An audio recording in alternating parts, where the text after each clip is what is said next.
Hello and welcome to Random Roleplay. I'm Deven of TRG Network and we're back with some more Planeswalkers goodness just as we start to get into the meat of the Hellswalkers arc. Yes, that is actually the name of the arc. But man, I love how much these characters have come to life. When you see characters evolve from concepts into entities of their own, it can really make a story that much better. I personally feel like that's the case with this party. As you can see without Cost the Guide, how much the party begins to drive the narrative with their actions. But enough of me gushing over my players. Time for that hint. There was a question asked about casting a spell out of precaution from one party member to the rest. Who was the person to answer first? And ask yourself why. If you looked into and found the hint in episode 3, then you should already know why. So as always, make sure to like the video and comment. We want to hear some feedback from our fans, old and new alike. And of course, make sure you're subscribed for more D&D/tabletop content. And now, on to the show. And so, we return to the pre-K nap time in the realm of Avernus, and our slumberers in the form of Cassius the Tiefling, Arudim the Half-Orc, Naleek the Half-Elf, and Crantor the Gallataur.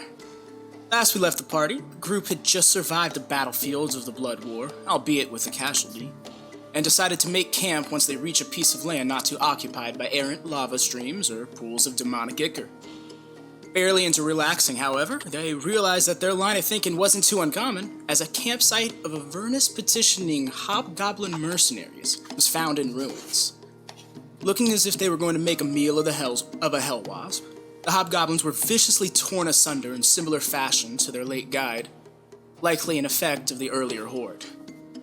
The party barely makes it into their rest before they're ambushed by an infernal assassin of sorts, where they find themselves having issues with the invisibility-based tactics, but the party's respective intuitions work in their favor. Cassius ultimately slays the creature, with only the words, "The Archduke has gotten what she wished," in Infernal before fading. And so, y'all are now waking up from your slumber respectively. Starting with Art. Still can't seem to shake that bad mood you awoke with yesterday.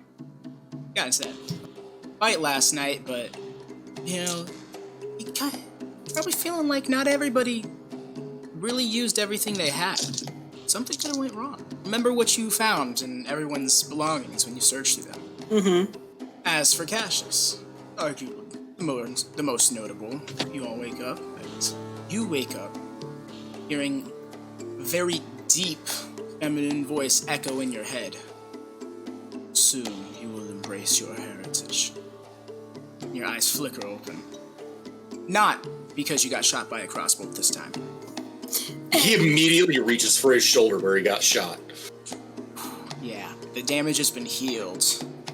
But you still remember the image vividly of that crossbow being several inches into your shoulder. Stuff like that's never a pleasant sight. And, Crantor. Still holding my shit. Crantor, you notice as you stand, the brass crossbow the devil assailant used shines from the passing by fireballs above. And, you notice a dagger of similar make laying near it as well. Probably been laying there since the moment the devil fell, but Cassius was not paying attention to those smaller details as he slayed it. So yeah, y'all are just kind of... The smell of death from the goblins not too far is increased immeasurably.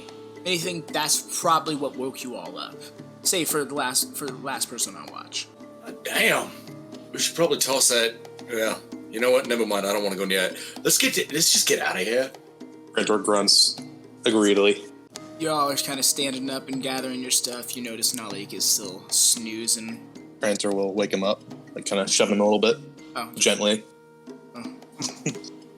My turn for a watch? Oh, you all are up. I'm just kind of... We're moving out. Deadpan to the ground, like, can I just sleep more? And he wakes up. Oh, yeah. We let you sleep as long as you could, buddy. Alright. Kind of ruffling his already unkempt hair. Alright, so what's the direction again? Rubbing his eyes, sheathing his claymore. I believe it was west we were headed. You have never been provided any directions because it's almost pointless in this infinite plane. So instead, you just have to go off of your sense of direction. What is forward, backwards, likewise. And with my wanderer background, I have an excellent memory for this kind of thing. So. Yes, yeah. And awareness. So I'm kind of taking the leader. Well, hey, we're going this way, where we're going. Yeah, and you know what? The fireballs theoretically should be flying all in one. Yeah, should they be flying all in one direction? I never really determined that. I've just always imagined it that way. Yeah, I guess we'll just stick with it. Yeah, the fireballs generally fly in one direction, so that can be considered the quote-unquote north of the plane. And so in that regards, then you are heading south. Gotcha. Wow. There we go. Figured out direction on a plane. We're innovators. Cool. I know, right? Infinity.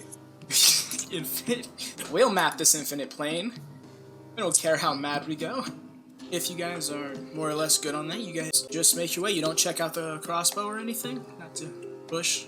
You know what? Crantor will check it out. The Crantor. The crossbow and the dagger. Alrighty. Yeah, go ahead and roll in. Well, I don't know. Are you coming up and observing it, or are you going to actually investigate it? Inspect it to see if I could use it. If it's usable or you good or anything like that. I guess that'd be investigation. Yes. He see touches it. Cool. I do touch it, yes. Oi, Crantor.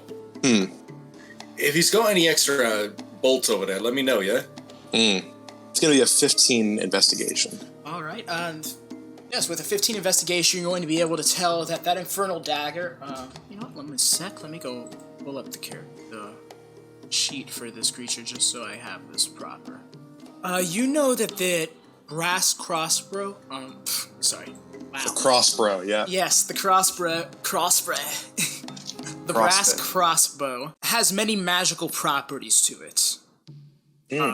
More or less, to sum it up, this is just an extremely fancy infernal weapon, similar with the dagger. The dagger seems to have an innate poison property to it, whereas the brass crossbow, it has a multitude of magical effects about it, which is a very generous given the check, but screw it.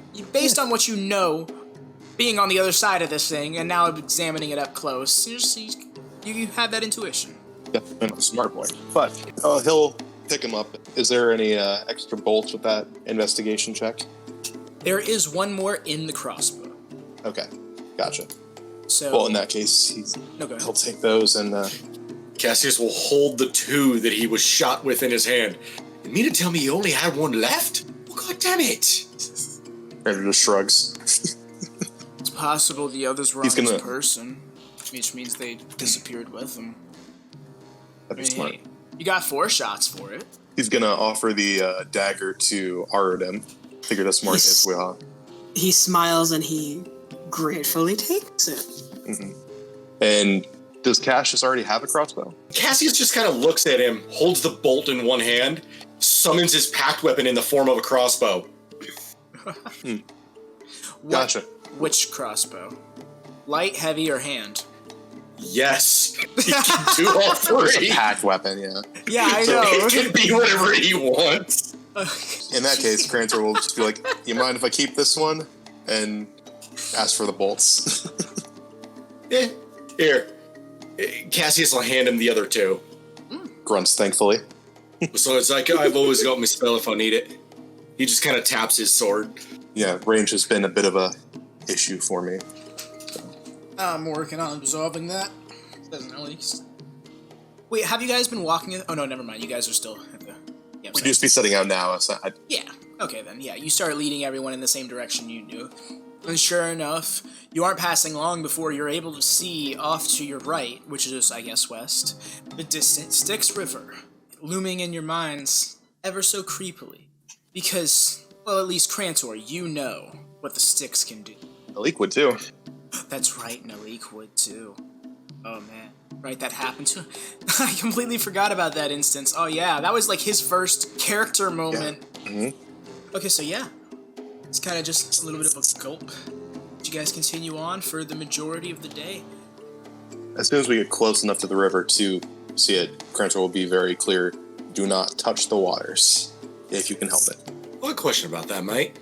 Is it true that these waters cause you to forget things? I wasn't in them long enough to forget anything that I remember, but yes, they do. Hey, Arudim. You got a jar? He looks at you quizzically.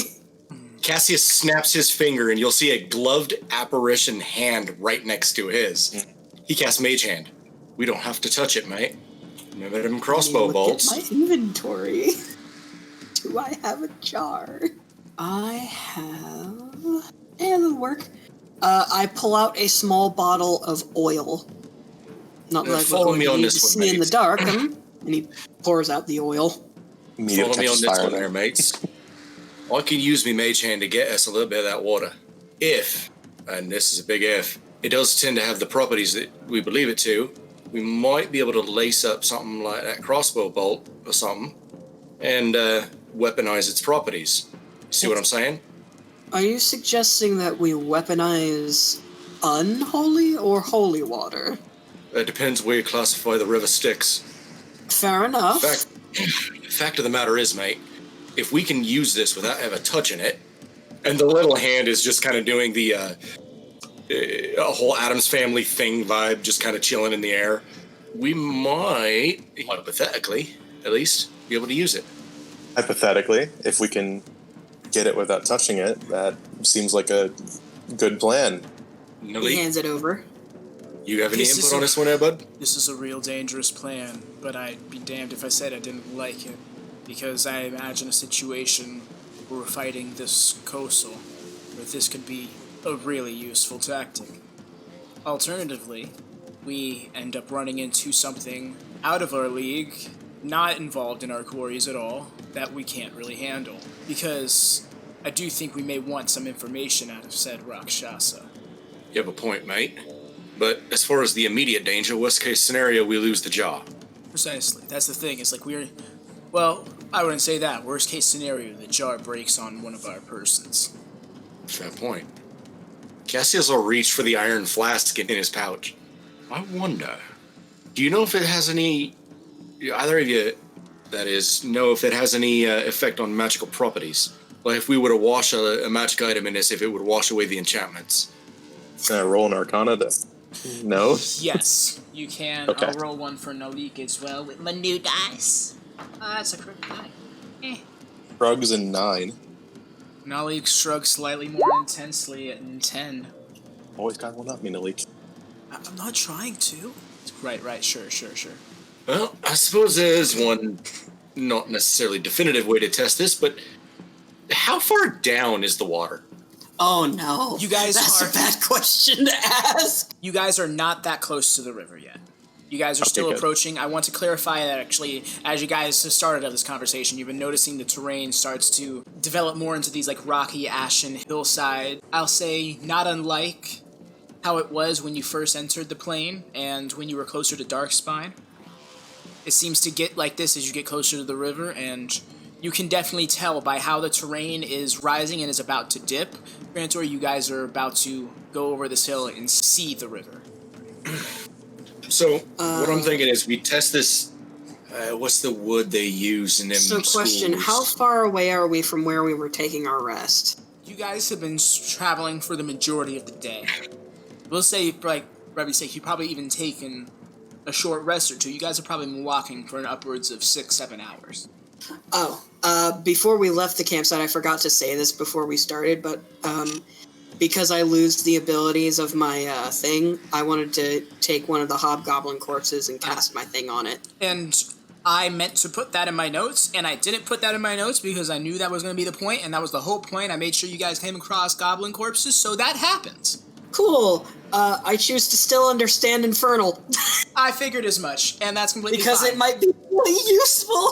Oh yeah, no, out of all of the abilities there, easily using Infernal or Abyssal is the most useful thing you can get out of it, especially because you can literally learn any language from it. You don't learn something from the soul, you use the power of the soul to learn something you desire.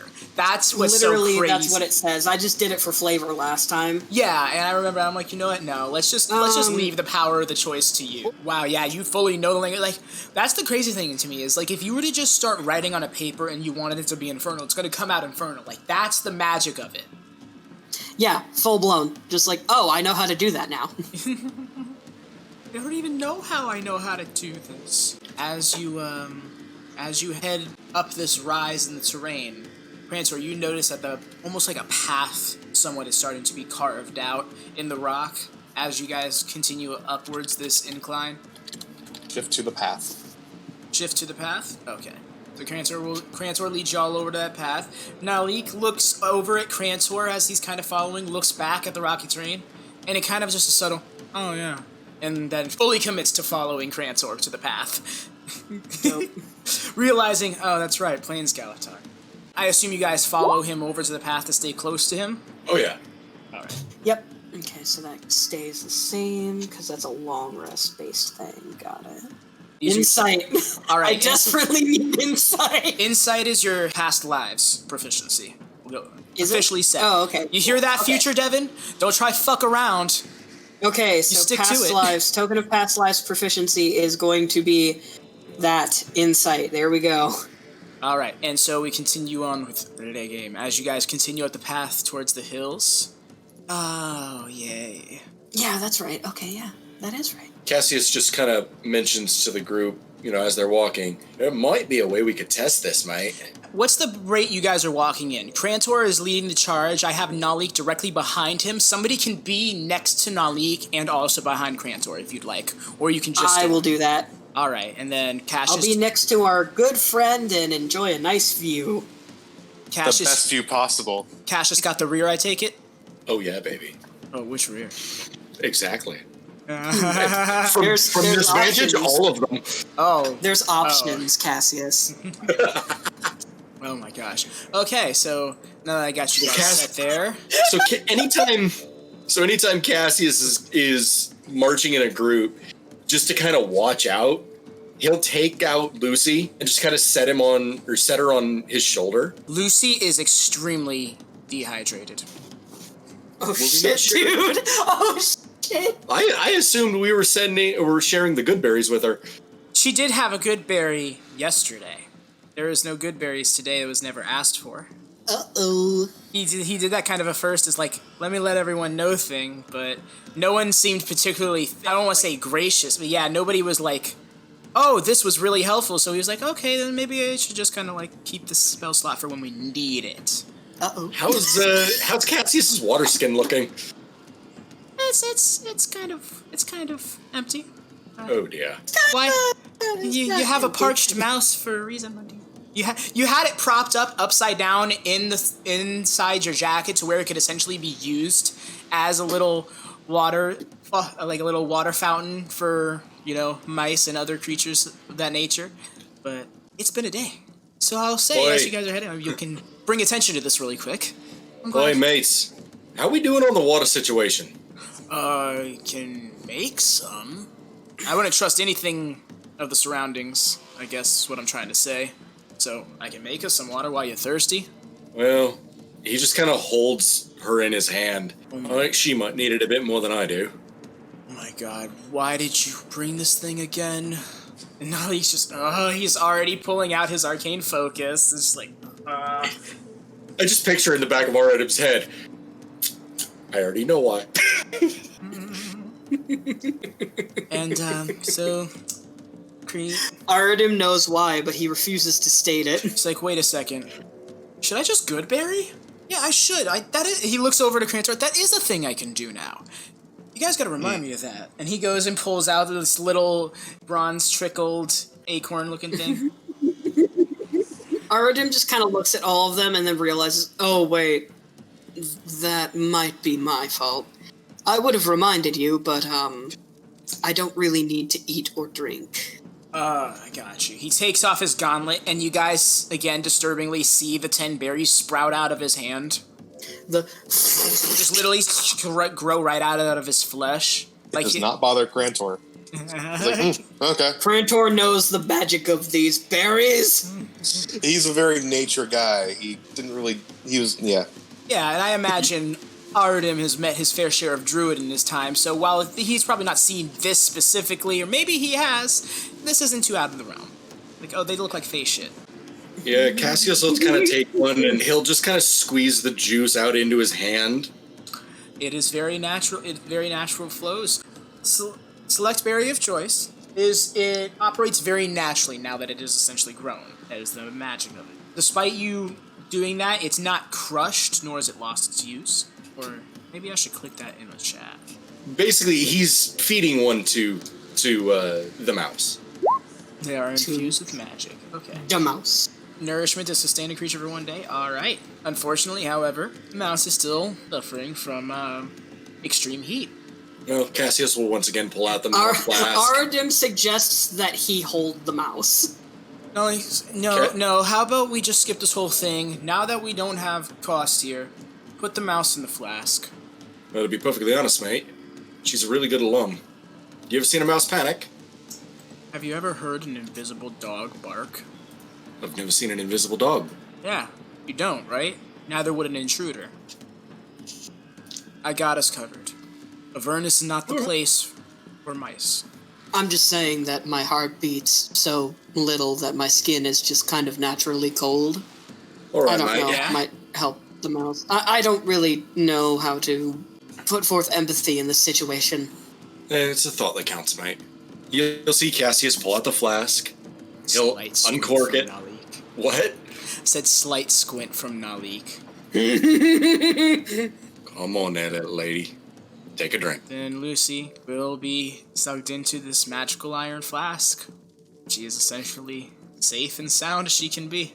And he's like, oh, thank goodness. I honestly thought that was going to be harder to get you to do. I'm sorry. I've had pets before, and I wouldn't be comfortable with doing that to them. But you should have known that you were coming here. I'm sure the Archmage would have had somewhere that Lucy could have stayed safely without being subjected to anything weird. But to be perfectly honest, I forgot she was there. She hides quite well.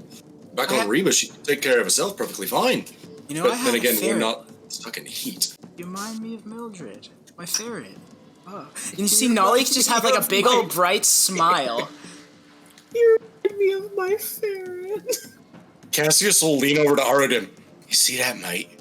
He can smile. Not- Arudim grins to himself, leans in, and says, "It's a miracle." Now he could just kind of give a pat to Crantor's side. All right, come on, big guy, let's go. Lead the troop. Wait, I thought you was the squire. What? Guys, that was a Naleek. joke. Oh my gosh. Can you tell them that was just a joke, Crantor? Crantor is already down the path. Come on, everyone. Jaw agape. Slowly starts following after. Slight tinge of a smile, like Naleek knows he just got punked, and he's kind of taking it in good stride. But like, this fucker, I shot a lightning bolt. Like, one. You pulled an anti-life shell. It's cool shit. So yes. To Naleek's credit, Cassius will, as they're walking, he'll mention that, no, Naleek, your wisdom has actually been a bit of a boon so far, so if I've learned anything, it's that you can be trusted. And honestly, it's probably the right call. Thanks. Put in And not only that, a word of but- reference. Crantor will shout back. I couldn't have gotten through Celestia without him. Yeah, no, I feel like everyone's kind of starting to catch up at this point. As you say, thanks. Make sure to put some words of reference in for my father, would you? Kind of chuckles. I could do that. Chuckles to himself as you guys come over the path, and just as you do, Crantor, you immediately see a black armored figure, the sword Black Angel wings to you guys as its back's turned. It's looking down this bridge that you see propped up. Guarding it is a devil wreathed in chains and a helmet. No, that's not concerning at all. Alright, are you guys gonna try to hide, or are you guys gonna keep your position? I think we should hide and watch what happens for a minute. Here's what I'm gonna do. Yeah, okay, here we go. I was going to say group stealth check. Oh, well, I'll help you guys with that.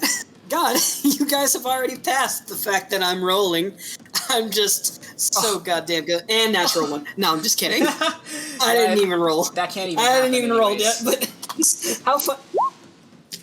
Oh. He cut out, which means one of two things. Either he actually rolled a natural one and is worried, or we probably lost him. Oh, he's there. Okay, he's there. Ooh. Ooh, that's a good roll. Hey, guy. Eh? I'm waiting for the 40. It's either a 40 or a 1. Hey guys, guess what? It can't be a 1. What?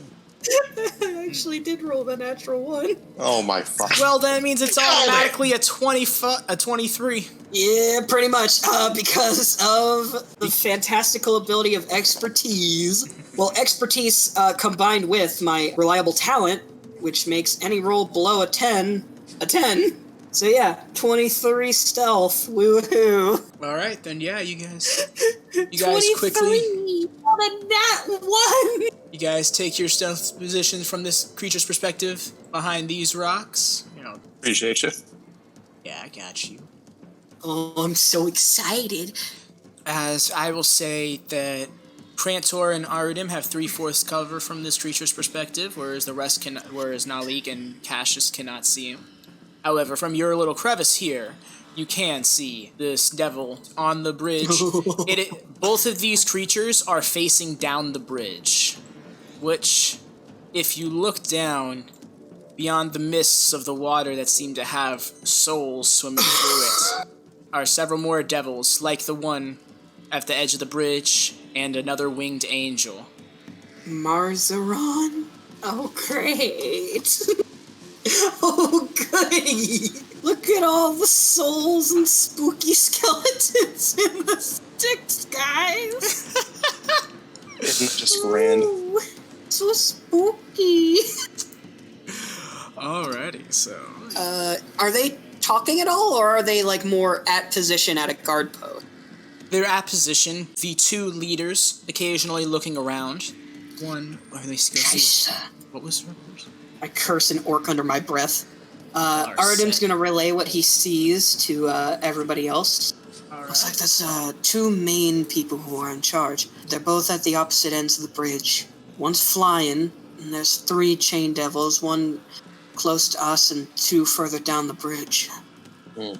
It looks like we'd have one hefty fight on our hands. We sure we need to even go this way? We know we need to get across, mate. Well, like I said before, our greatest strength is strength. The question is, do we need to fight? Do you really think that we'll be able to sneak by all of these things? Unless we had, like, a, what's that spell called? Invisibility sphere? Is that what it's called, or something like that? You might be referring to pass without trace? Question? Something like that. Our freedom of movement? I don't know magic very well. Well, dang. Oh, we're onto something.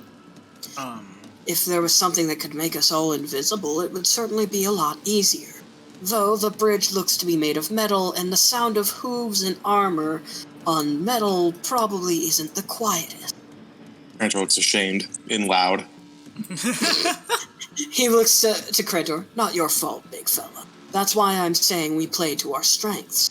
How long is the bridge? Arudim takes a peek out, and he does, like, big brain calculations in his head. It's about 150 feet across. I might be able to get myself across, but it's not going to do much for the rest of you. Unfortunately, my magic is a bit low. We probably will need to fight our way across. Question is, who should we target first? I could most likely get behind the one that's in the air and shoot her down. So you guys don't want to commit to fighting these things? Well, Not entirely, but we're not exactly going to sneak by. Do we need to get across the bridge, or just pass them over that way? No, I do believe we need to get across the bridge, yeah.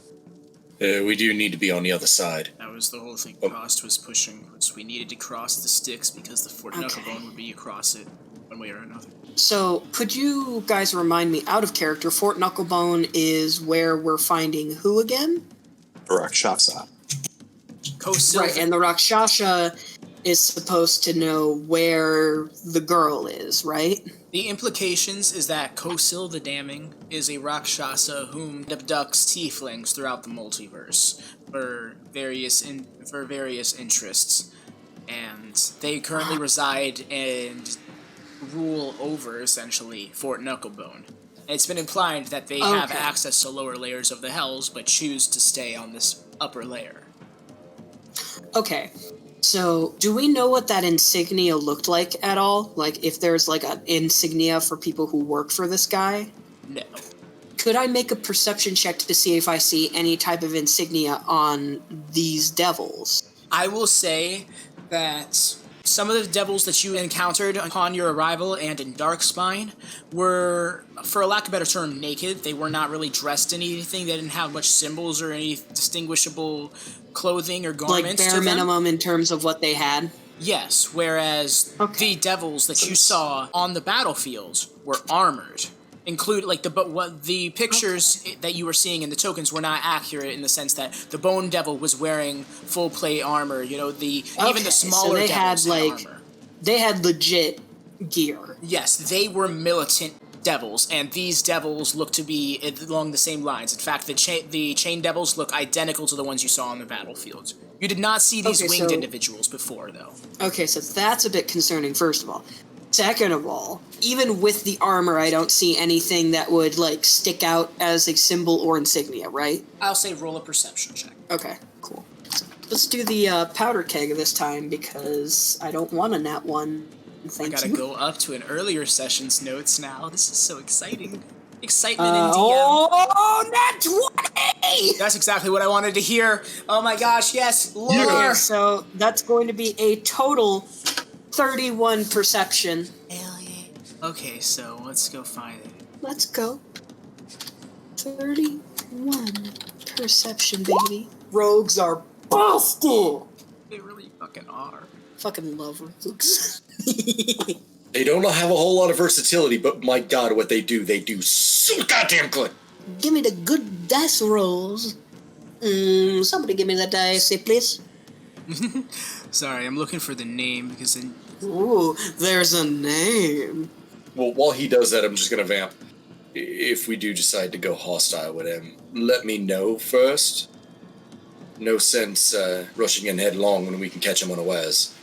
I like your thinking. Starting to think more and more like a traitor. Well, I don't plan on dying here. Agreed.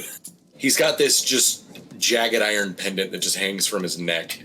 You have to see him lightly touch it. Ooh. When you hear him say he's got things to do, I'm not dying here. Arudim smiles. Dying is for people who aren't determined enough. Cassius feels his scar. No, you're right on that one, mate. What if Zariel was your hamster? That would explain why I heard the voice. Which, by the way, he has not shared that yet. He hasn't, which is the best. Arudim, I've dropped it in chat. Secret voices. This is what you see around an infernal insignia. An indistinguishable logo in the center is the words round about it. 24th Cavalry Legion, Magrath's Wrath. Cool. He's gonna turn around and say, so fun bit about their armor. Has something printed on it in Infernal. 24th Cavalry Legion, Magdrax's Wrath. Does that mean anything to anybody? To our translator, probably, but just in case. I will say, everyone roll a history Would check. it be religion or history? History. Ooh, okay. Well, I can try. Ooh, So, I got a question for you, Advy. yeah? The insignia that appeared on the one devil's head when I cast Hex on him, given that Hex is a normal part of his toolkit being a Hex blade, would Cassius know that insignia pretty well? I will say he at least knows that military insignias can be very unique from individual. No, I'm talking about the insignia that appears when he casts Hex. Would he recognize his own insignia? Yes. For lack of a better term. And I mean, that depends on what your insignia is. Would he be able to replicate what it looks like if you were to, draw it in the sand? yes, in fact, I'm looking at something to double check, make sure I explain this proper. You know the Great Wheel cosmology for 5th edition in the back of the player handbook?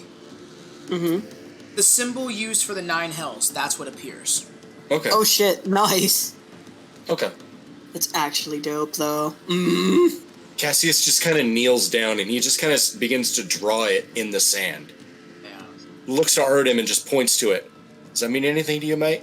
Does it look like the same symbol or different? That is the symbol, and written in a full circle around it are the infernal letters that spell out what's typed in chat. Arudim just adds the letters 21st Cavalry Legion, Magdrax Wrath, and he just says, yeah, that's it. All right, so with your checks, yeah. Arudim, you're not getting too much of this. This is other planar bullshit. We go... That's fair. And... Oh, God. Crantor, with 17 history, you know... something we'll say you picked up in Celestia. You journeyed for quite some time. Oh, yeah, Cassius.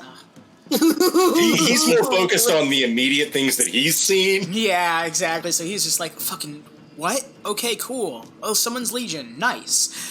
Crantor, surprisingly, you're the one who's most notable about this, because we'll say you spent some time in the cities of Lunia before you departed back to the material plane, as there is a lot of commerce that goes down there. Essentially, it's the plane's most traversed area from outsiders and petitioners, so that's where you could have collected certain information, such as the military of the Nine Hells is organized into countless legions, all based around different things, led by different greater devils.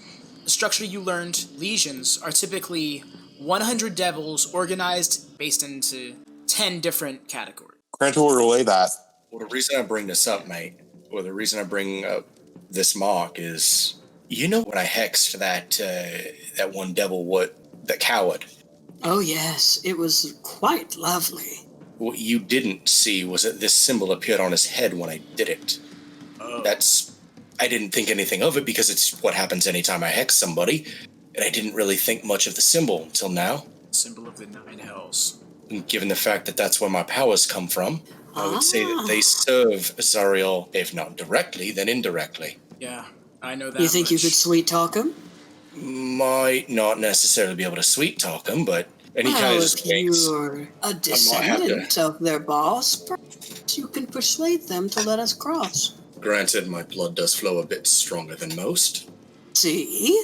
Okay, so... Crantor, Naleek, what do you two feel? I feel some concern, because you make a good point, now that you remind me. The Archduchess of this plane, of this layer of this plane, is Zariel. She has a direct role in the Blood War, on behalf of the upper echelons of the Nine Hills. Most certainly, those troops, at the very least, are serving someone who is just a few steps down the totem pole from her. In other words, on the other hand, we're in pretty deep. By the way, I thought it was just a dream, but this is too much of a coincidence. I heard a voice last night. Well, this morning, or somewhere in the middle of that. Oh, Granny trying to get in contact with her kids? Well, I've never heard the voice before, but the feeling I got was all too familiar. Cassius was just shunned open, basically just cast his pact weapon, just pulls it out to basically non-verbally say, yeah, it had something to do with this. So, should I cast a spell Evil and Good on him just to play it safe? If you think that would be a good idea, then sure. Crantor? Well, I've no objections. It's a 5th level spell, that's why I ask. Well, he's just hearing a voice right now. Maybe save that at the time. Put that in the pocket. Let's wait till he actually starts seeing things. If he starts seeing and acting unusual, then I think we could pump him with a little bit of helpful magic. Mm-hmm. To be fair, I've been using these powers for years. But have you ever used them in hell? Fair point, mate. You're the closest you've ever been to where your blood originated. That, and I only just got the name for it a few days ago. You'll see. Journeys of self-discovery. Exactly. We'll be just fine. And if not, we have solutions. At this point, I would like everybody to once again roll individual stealth checks over the time as this conversation's been going on. Cool. Okay. Are you fucking kidding me? Another not one! Another 20. See, now you're just flexing on us. He says, hey guys, I got those crit fails that don't fucking matter. Bro. That's right, that means Naleek 2. Oh. Congratulations, you played yourself. Congratulations, Naleek. You fucked us. Alright. Wait, chainmail counts as medium armor, right? Yes. Okay. Because I'm just thinking, wait, is chainmail heavy? Does that mean I have disadvantage? This is funny. Yeah, no, you guys just continue your chatting. I don't like the way you said that. Cassius just kind of leans forward and peers through the rock this way. You looking over as that chain devil just kind of glanced over in your guys' direction, but doesn't notice you. More so looking down the sticks. Okay, so what are we doing? We either try to negotiate, we could fight, or option 3, we try to sneak across, which, as we've discussed, is virtually impossible. Crantor, Naleek, what do you think? Fight or flight? I think negotiation would be a good start. If it fails, fights. We lose nothing by Try. We lose Right. the element of surprise.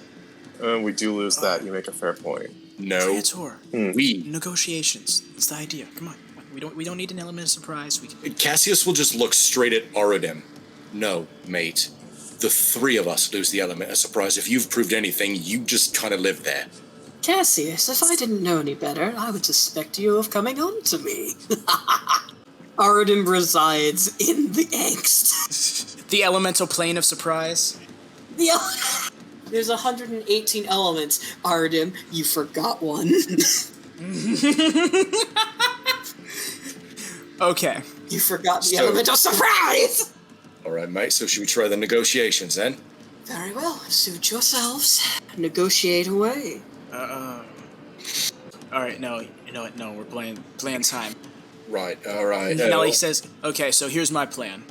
Arudim, you see these rocks over here? I want you to disappear into them and appear out of these ones. I don't know how you do it. I don't care how you do it. Just do it.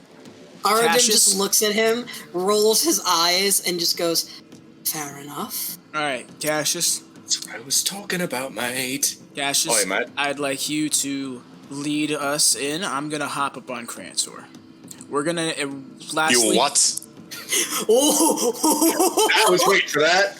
What? I've been waiting for this. I feel like we'll look a little bit more the part. He kind of says with a slight What smirk. part are you suggesting? The part of adventurers that know what they're doing. Fair enough. Essentially, Yes. what I'm trying to do is make it seem like we haven't just been sitting here scoping out the situation, so there's not more suspicion on us, and have Arudim in our back pocket in case we get figured out or things go south. Crantor Fair needs to enough. be in the face anyways. I need to be right next to Crantor. Cassius is the one who's going to be communicative. And Arudim, because you can understand Infernal, you'll know what's going down in the conversation from afar, so you'll have context to work with. Wonderful. You know, I had misjudged you. Arudim, Thank you. For the first thing here, he's like, well, I think it's time we got serious. I'm gonna pull an anime and you guys are gonna hate me. Are we? Maybe we'll love Out it. of character, I'm already loving it. Arudim slowly begins to take off his leather armor, and you realize it's a lot thicker than leather armor should be. Cassius is tugging on his collar. It's feeling hot in here, is it just me? Arudim, It's hell. his body is like covered in scars. He has the skin-tight leather, remember? Yep. Yeah. See? And then he drops he drops the leather, and you can definitely feel that there's a lot of weight to the leather that shouldn't be there. He drops it and it goes, Are we talking Vash the Stampede level scars? we're talking Goku's weighted shirt. We're talking Rock Lee's weighted training legs. Fuck. I'm still I'm on gonna- Arudim's scars. Okay, no, then for flavor's sake, because you'll blow your cover if you just drop that damn thing, you're gonna have to set it down, and when you set it down, it sinks into the ashy rock. Yes, that's what I want to do. He just okay. He guess it's time to get serious. Takes it off, sets it down. It just starts sinking. Crantor just raises an eyebrow. You're about to grab at it because it starts sinking a little too much, but the sink slows and then stops. You're like, oh, okay, so not too deep. Last thing you want it to do is break into river level. Arudim smiles. Oh, and he stretches. Now that is a lot better. All right, so to do this, Arudim, I would like 2 stealth checks. Easy. Neither of them natural ones. Already making The progress. lowest, the delicious lowest on that, my friend, is a. Oh yeah, that's a 23 because that's a 9. Gets changed to a 10. And the other, the other's a 27. Alrighty. So yeah, you're good. You're good to go. And now my AC gets a +2. Yeah. No. All right. I'm harder to hit because I'm faster. And so you're into there as you go. Naleek, hesitant, but jumps No up question, because I can't fucking do that bullshit Naleek was talking about. That's what the second check is. That's what the second check was. Okay, cool. Yeah. Okay. All right, so now Naleek's gonna hesitantly hop up on Crantor's back. Hey, bud. What Crantor gives is very disapproving, but he lets it happen.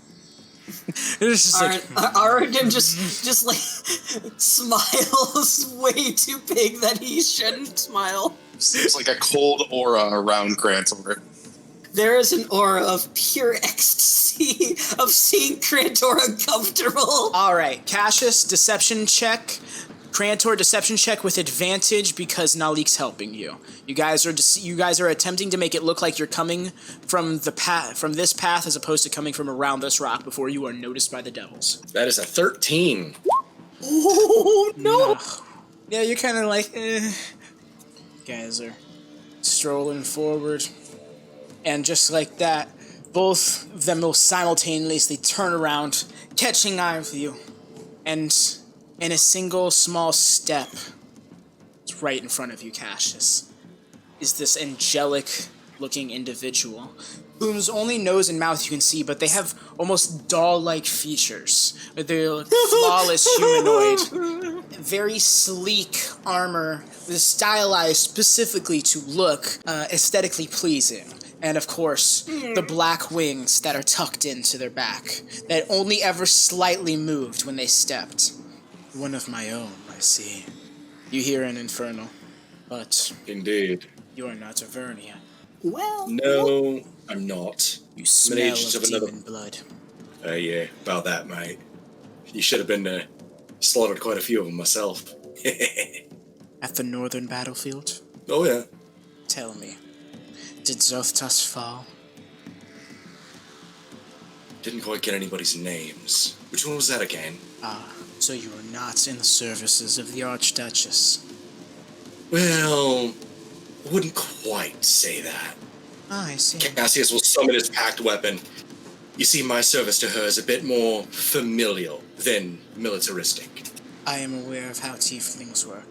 The smile Yes, fades. She starts floating 10 feet up. He Well, just the kind of wings looks kinda at her. flapping. He just kind of looks at her, not impressed. So tell me. Oh! So tell me. And Did- she kind of scales at your comrades. At this point, Arudim will say you've moved over here because Go of that ahead. second check. She Arudim. Oh yeah, no, we'll say you have already been over there. I just missed my cue to move you. But yes, No, it's fine. Just no. He's flying just up. like, She's like, so tell me, is there a reason why I should just turn my back and let you continue about your business? Cassius, still holding his packed weapon, mind you, just looks at her and says, "You thought I meant this," taps his horns with his finger, "and not this," holds up his packed weapon.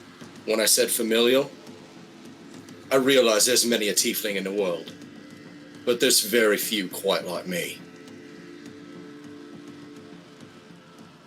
My power comes directly from her Dark Lady herself.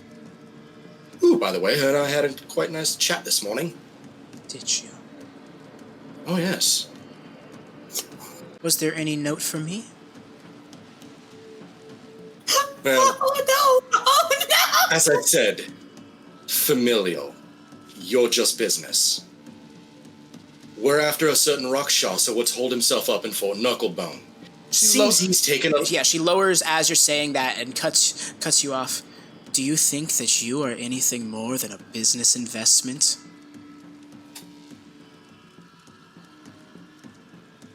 Now let me He make just kind of something. stops. Just let me make something very clear. You are treading on domain that I was told to guard. Domain that I was told to not let anyone pass in the direction that you came from. You seem to be familiar with the northern battlefield, which tells me that you were there when the other two lancers were handling their business. Jegron's and Sophie's. As well as Well, I can... Nothus, who is supposedly leading us, and you dare flake off and let the likes of you pass.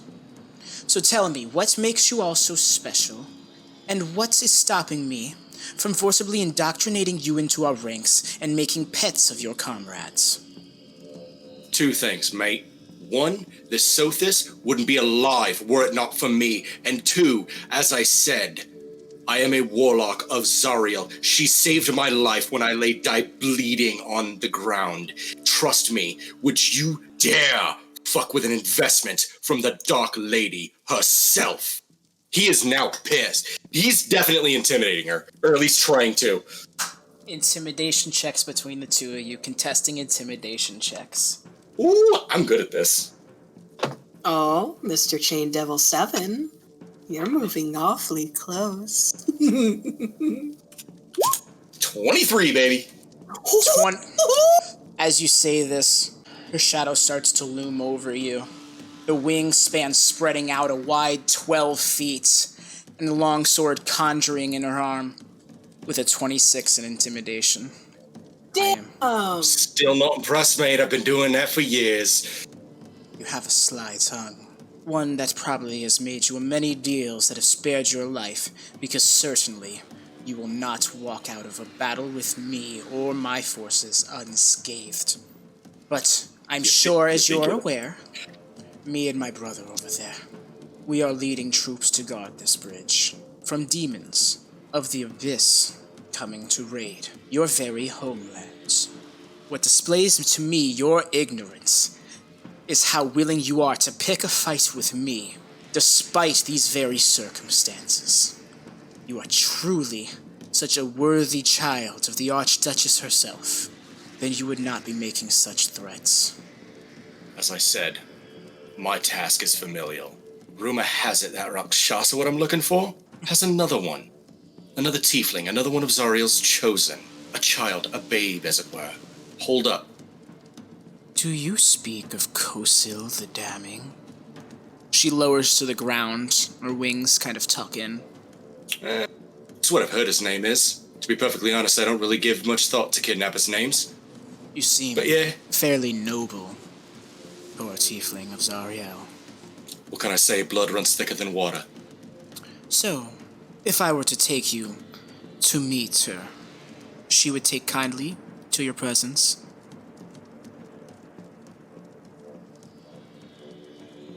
She starts smirking as the silence elongates. Cassius just leans back. Of course, who doesn't love me? How sure is Cassius of that with the context applied to the statement? Is he trying to bluff his way out of it, or does he genuinely feel as if he would be welcomed? Not to imply. Welcomed by the Rakshasa or Zariel? Zariel. Oh shit! He'll pull up his shirt. Oh my. On the left side of his stomach is a massive scar. See that? Were it not for her, I'd be dead. I wasn't lying about that. She saved my life with the intent to see me to use. Business investment. Exactly. And who throws out a business investment when they've proven so damn graceful? Have you now? Well, I've yet to fail. Uh-oh. Don't say. I've walked away alive from every battle henceforth. I'd say I've put her skills to good use, eh? Hell, not even those demons could put me to shame. Then let's put that After to the all. test. She steps forward and reaches out, just kind of taps the underneath of your chin with her pointy-fingered gauntlet. And I will allow you and your comrades to pass this bridge if you assist us against the next fleet of demons. Prove your worth. Put your money where your mouth is. And I will let you pass. I will make sure my brother lets you pass. That sounds like a fair bargain. Crantor, you feel like a stiff but sneaky tap on the side of your body that is not towards the angel. Like, not liking where this is going. Crantor will still pretend to be a mount who can't really speak. That's not the implication. Oh, that was not the implication that No, was no. It's just making? But I completely misunderstood that. The idea was to not. You're pretending you're a min-maxer. Wow. Can't he just pretend to be the mindless mount? Like, sheesh, that'd be less insulting. Jesus. All right, Crantor mindless because meanie kobold. No. Right. Vicious mockery. No. This is so gremlin-like. Do 4 psychic damage. Oh my god. All right, so, but yes, he's just kind of like. Okay, so how much do you? Real quick question. We go through this entire thing. What if I just don't fight and they never knew I was here? And they never knew you were there. No, like, is that gonna be a problem? You have to do things and find out, my dude. Oh, cool. Great. Wait, question. Out of character, Cassius, did you discuss what would happen if you failed?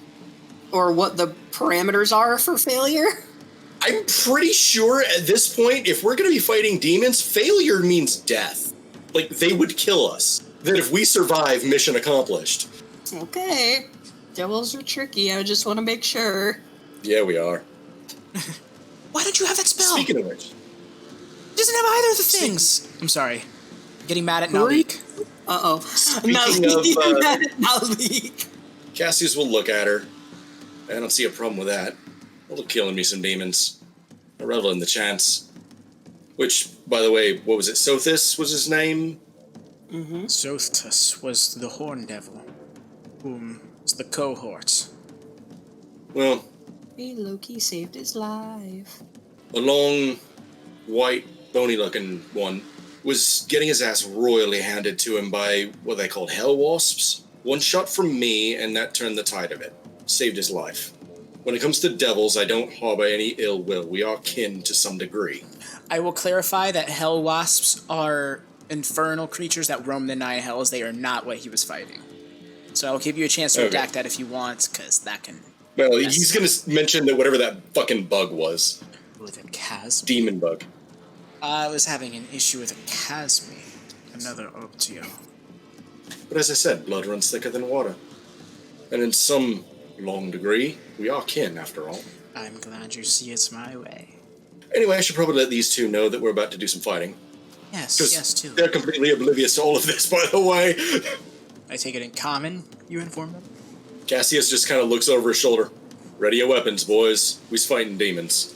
Not these. They're here to help us. What? No. The reason they're here is because there's a demon incursion on the way. That's why they're stationed here. And we have two options. We can help them fight the demons, in which case they will grant us safe passage, or we could try to fight them and the demons and probably die. What if we fight them before the demons show up? You really willing to risk that, mate? You sure that we can kill them before the demons show up? I don't know about you, but I'd rather not have another repeat of the battlefield. What I would like to do is spend as little time around the Styx as possible. And if I had my choice, I'd much rather fight devils than demons. Demons are much more erratic, they're harder to plan against, and they're much more numerous. You keep in mind, they said a demon incursion, demon raid, whatever the terminology is. Did they mention a number? Did they give you a size of this wave? How many demons are we talking? They didn't. Back in Infernal, he's like, "Oi, sister! Is there a problem?" About how many we expecting? I have no idea. She says with a smirk. Bullshit! Insight! I incite that bitch! Insight! You sure about that? I would also like to silence. Insight! Alright, go ahead and roll it 25. For me. That was a beautiful, beautiful 25. Both of you with the 25s. Mm-hmm. Oh shit, nice! She's definitely knows more than she's letting on. I low-key just want to pop up behind her like, lying bitch, and be like, no, I don't want to. Cassius just looks back over to the boys, and how can I do this? Oh boy! Out of character, what I want Cassius to do is to say something to provoke her to goad her out of, basically to provoke her into revealing that she can understand common. Okay, so... To find out if she can understand common. All right. How do you trying to find the right words for it. He just kind of looks over to the two of you and just says, to be perfectly honest, she claims to have no idea. But as you pointed out, devils are crafty sons of bitches, aren't they?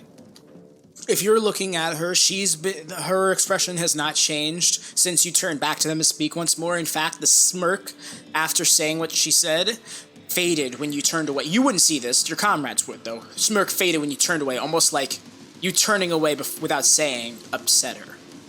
Crantor and Naleek would notice this, but not Cassius until you turn back around. He's kind of hoping that they can at least read her body language. Crossed arms slightly hovering above the ground. Wings are flapping to keep slightly aloft. God, I wish I had message as a cantrip. I was just checking that for Naleek, and then I was upset, and then I checked his spells and saw he didn't have sending either, and I'm like, what the fuck's wrong with you? That's why I was getting so upset earlier. I'm like, dude, come on. You did all the other cleric things. Why not this one? Yikes. So, if Arudim were there, he'd probably point out that what's to stop them from killing us after we help them? Because we'll be in a weakened state. Arudim, you heard her say that if you guys helped fight off the demon horde, then you would be allowed passage by her and her brother. Yeah, but safe passage. Safe passage by your brother. Yeah, it's up to you if you guys trust that. Could I insight that? So Cassius is going to he's going to walk up to Crantor. Boy, Arudim, you ready for this, mate? Fucker. And he's making direct eye contact with Naleek, who is currently on Crantor's back. Ah. You sure you're ready for this, mate? I would like everyone to roll initiative. Does that mean I can... Surprise round will be taken care of in initiative, yes. Mine's in. So that's a sweet 13 initiative, baby. That is an 11. Oh, no, guys. That's okay. I've got eyes on my back at all times. I rolled anybody 8. I rolled an 8 as well, but I only have a +3. Oof. Big oof. Alright, so then gotta get the right Junes going. I could have left that still going. So I will. Works as good ambience. We pick up immediately, funny enough, on these creatures. But because you technically have not attacked. Heck, to be perfectly fair, I didn't even make a declaration that we were attacking. No, this is absolutely true. That's the thing. But there's a reason why I still had initiative roll. Because it comes up to this creature's turn, and turning his back to you is going to go, I've had enough of the parley. You'll be slaughtered. And just turn it and begin flying off. 1 second, let me see what's their distance. Okay, we'll fly... I thought they didn't get movement. Oh wait, that's right, surprise round, that's right. And it'll kind of just... So yeah, then for flavor's sake, they'll be turning around, getting ready to take off. And then it's going to bring us to Naleek. Oh boy. Well, he's not one to blow someone's back out, per se. Yeah. Yeah. He is going to cast Warding Bond on Crantor. So, Crantor, it means +1 to AC and saving throws, resistant to all damage. Ooh. And, I like that spell. Really good. It's so good, dude. Like, it's, like, you have to pretty much be willing to be somebody's, like, soul bond or something like that, but it's worth it if you got a good unity. A good synergy, I should say. Are you D&D married now? We've already rented out some space for bed and breakfast. Yeah, see, there you go. An Avernian Airbnb. Exactly. Yeah, and that's just going to last 1 hour. He doesn't even have to concentrate on it. That's just happening. Nope. See, does he have any bonus action cantrips? I don't think so. So that's his turn. All right, moving on. I got to zoom in on my sheet. Got to go double check. We're going to zoom this in a little tighter for now. But it did its job narratively being zoomed out like it was. Devil running right on up, and with his chain is going to take a whip right at you, Cassius. They don't. Oi, fuck you, mate. You don't have. Wait. That's what I'm trying. We all didn't. This is what I'm trying to I tried specifying to you before. Surprise rounds can vary individual creatures. The devils were already being commanded by her to attack. She doesn't know you are already going to attack. So the surprise round is on the Arrhenius, but not in the other creatures because they were already going to move in and attack anyways. That's why the initiative was called before any command to attack from Cassius came. Because right then and here is where she was making the decisions. Oh, so it was just purely coincidental then? Yes, exactly. You guys are both moving at the same time. She just doesn't know you're moving, and you guys didn't know she was moving. So we both basically just canceled out our surprise rounds on each other. Funny enough, the only person who's getting caught with surprise round is her. The other ones are just benefiting from having higher initiatives than you guys, really. But yeah, she's clueless. She's fully devolved into her arrogance right now, whereas the other ones haven't been involved in the conversation, so they're more steadily focused. But yes, this creature is moving in, and they whip their chains at you, Cassius. Let me make their tick. I still maintain that Cassius goes, oi, fuck you, mate! Yes! Alright, so that's going to be... No, nothing doing. That's going to be 14, Cassius, to hit. That does... It just kind of goes right by his head. Oi, watch it, mate! Pulling back with their shoulders, almost just swaying their shoulders, whipping forth with the chain attached to their other arm. That's going to be a 17 to hit. So... If it meets it, it beats it, if that's the question. But the question is, has Cassius had a chance to draw his sword yet? Oh, shit. Given the fact that he is unofficially, given... For the sake of the surprise round, I will say you drew your weapons as initiative started. Then it doesn't. Okay. Because when I'm dual wielding, I have a +1 to my AC, which boosts it to 18. That's right, you did summon your pact weapon earlier. Okay, good point. Then yes, and I will say the only person who didn't choose to draw their weapon was Naleek. Crantor, did you? Yeah, he did. Okay, alright, so you currently just have dropping the mindless beast. Dropping the mindless beast stick that he didn't agree to. Right. Alright, so that creature coils out and then is going to sway over this step with this final 5 feet of movement. That's going to be its turn. Next, we're going to do... Oh, he got close real quick. Yeah, dash actions, baby. These two come running, sprinting down the bridge as this one moved in. And now, Crantor, it is your turn. As this angelic devil is turning its back to walk away from you guys, this devil sprinted forward and whipped a few chains at Cassius to no avail, and you see these other charging down the bridge. As you now notice, to zoom out for sake, they have been slowly pacing down the bridge the entire time you were caught up in conversation. Oh, good. Well, Crantor is going to pop a Silver Tide. Hey, you gotta love that. Can do it. Just go ahead and drop it in the chat, as is tradition. Absolutely. As is customary. As I find the Let's draw just sheet. do it right here. Actually, no. Where is the go. centered point? The centered point is just between essentially me and Cat, essentially. Oh, okay, so I see. Oh, that's no. Undo. It's not a box. Right? That's just felt So wrong. I mean, I knew you were a stiff, Crantor, but come on. Have you gone full square on me now? Oh, he went. Cassius just pops his Cassius collar. went there. Cassius just pops his collar. I want his next roll to be at disadvantage. Oh, goddamn it. Zariel is not humored. Oh, come on, Grandma, that's great. You know it. I just don't get the kids' humors these days. Damn Zoomers. She calls them the humors. I want to show Zariel a perfectly cut Scream compilation. What do I roll for that? I think it would really be up her alley in terms of humor. How do I turn this sound clown? Yeah. Let's see, make them a save. I guess they'll be rejected from the area. Seriously, where did that other D20 go? Oh, it fell into my other dice tray. It got camouflaged, you sneaky little rascal. Fun fact I forgot to share with you guys. For about 6 months now, I've had a set of Descent into Avernus dice. I've been using them this entire campaign, and I've never put 2 and 2 together. Oh, that's hilarious. My dice tray and everything is Descent into Avernus themed. That's why I bought it, because I'm like, oh my god, it's 2 sets of dice with 2 dice trays? I need real dice trays. Fuck my plastic basket. But yeah. Alright, so let's see. Save number 1. Oh, yeah, that's right. Magical effect. That's an advantage, but it's 19 plus. What save does it have to make? Charisma. Charisma? Oh, that's its thing, too. Yeah, no, at 27, the angel stays where it's at, unfazed, as it's just kind of looking around at the silver glitter. As the Chain Devil, let's go for that. Wait, do they also have resistance? They do. Don't matter, though, because that's only a 12.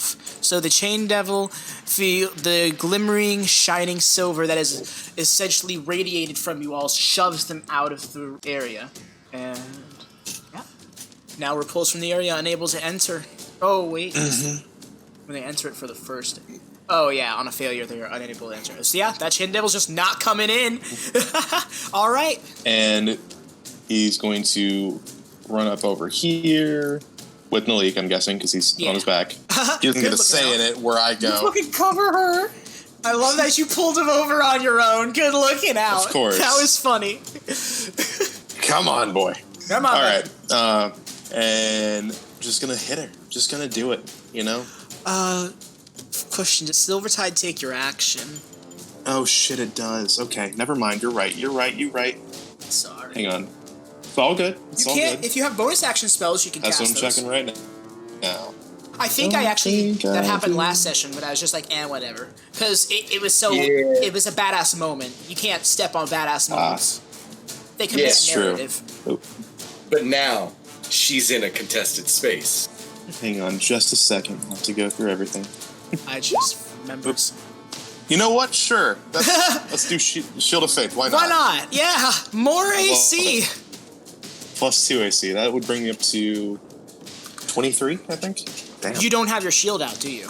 Oh, you're right. I don't. So that would be 22. Or no. That's still 21. 3 places. Yeah, holy shit, 21 without your shield out. That's, man, you're entering Dantu territories. Oh, the fucking mythical Dantu. One day, guys. But 21 AC is intense. Yeah, all right, you end your turn. Arudim, it is time to strike. Just glaring her down. Yeah, as you stepped up on, crowded her space. So, great. I'm going to use my movement. Is this considered difficult terrain when I'm on? Yes, because of how shifty it is. So that's why Crantor maneuvered off of it. So I can move there with my movement and my bonus action dash, and she's still within range of being hit with my bolts from beyond. Question is, though, would she be resistant to necrotic energy? And do I want to test that first? I do have a height advantage. I don't want to give up the high ground. Obi-Wan taught me never give up the high ground. Has she been... She's been hit, right? Nope. God fucking fine. I'm gonna test it. I'm going to... He just outstretches his hand, and he just says, "Oi! You should have let us pass." Looking over to you. Black bolts of lightning fire from his fingertips as I will roll an attack roll. 23 to hit. 23? Oh, shit. Wait 1 second. Oh, no. Yeah, got him. That scared me for a minute, you fucker. Yeah, no, because there's you got him. Roll that damage. D6s, I should have had you prepared. You really should have, dude. Come on, bro. I show up to every session as Swift with every single D6 on deck. Hit the wrong button. You did. Okay. I wish there was a remove from chat button. Come on, roll 20. Get on it. Or at least like a make GM only kind of thing. It doesn't have to be there. Okay, and then plus 5. That's 23 points of necrotic damage from my bolts from the grave. Nice. Which one is this? Does it look like it had as much as an effect as I wanted it to? Yeah, it hit flush. She just started to turn over and face you. Mouth slightly fell agape, indicating you caught her by surprise as this bolt of necrosis just blooms right up the head. If it wasn't for her wings, she would have fallen prone, but her wings flap, and Crantor's presence also kind of commands that she not fall back further, and she straightens herself back up, head still tilted back, leans it forward facing you.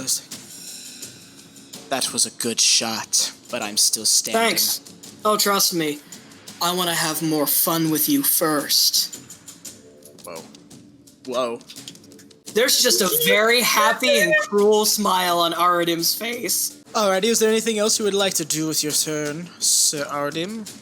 I've used everything, so I think I'll just leave it at the creepy smile with, oh no, I'm not done with you yet. Yeah, creepy smile indeed. That was a shot. Alright, so then we move it on to Cassius. Last but not least. So I'd like to think that when the Chain Devil took his first swing, Cassius just kind of ducked out of the way just in time, without even realizing it. Oi, what the fuck, mate? Turned around and saw the next one coming and immediately leaned back, turning around. Deflected with one of the blades as the chain coiled up.